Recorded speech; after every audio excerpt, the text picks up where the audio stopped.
मी मनस्वीच किचनमध्ये तुमचं स्वागत करत आहे। आज तर तुम्हाला मी शेवयाची खीर कशी बनवायची ते दाखवत आहे।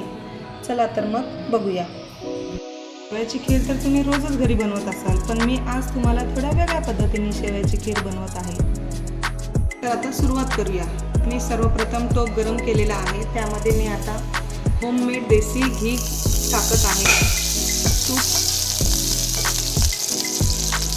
त्याच्यावरती ही शेवई भाजून घेते छानशी। हे तूप होममेड आहे, मी स्वतः घरी बनवलेलं आहे। लो टू मीडियमवरती ही खीर भाजून घ्यायची।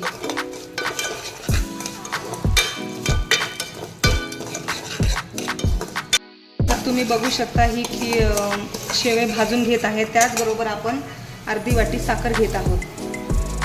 तुम्हाला साखर कशी गोड लागेल त्यानुसार तुम्ही घालू शकता, तुमच्या टेस्ट अंदाजाने।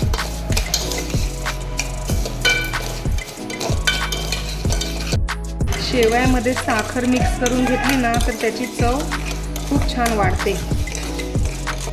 छान भाजून झालेली आहे। मी आता ह्याच्यामध्ये गरम केलेलं दूध ओतत आहे।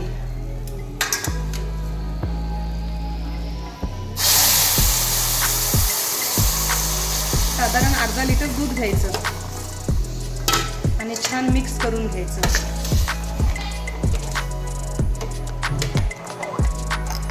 छान हलवून घ्यायचं। खाली जर चिकटलं असेल तर ते नंतर उकळून वरती येतं। तुम्ही बघू शकताय दूध छान उकळलेलं आहे। आता मी ह्यामध्ये रेडीमेड दूध मसाला घालत आहे।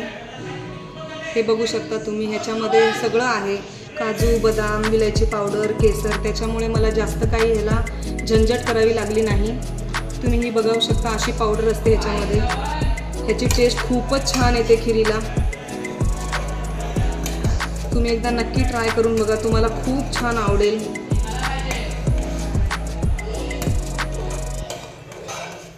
खूप छान उकळवा ह्याला, थोडं घट्ट झाले की त्याची टेस्ट खूप छान लागते।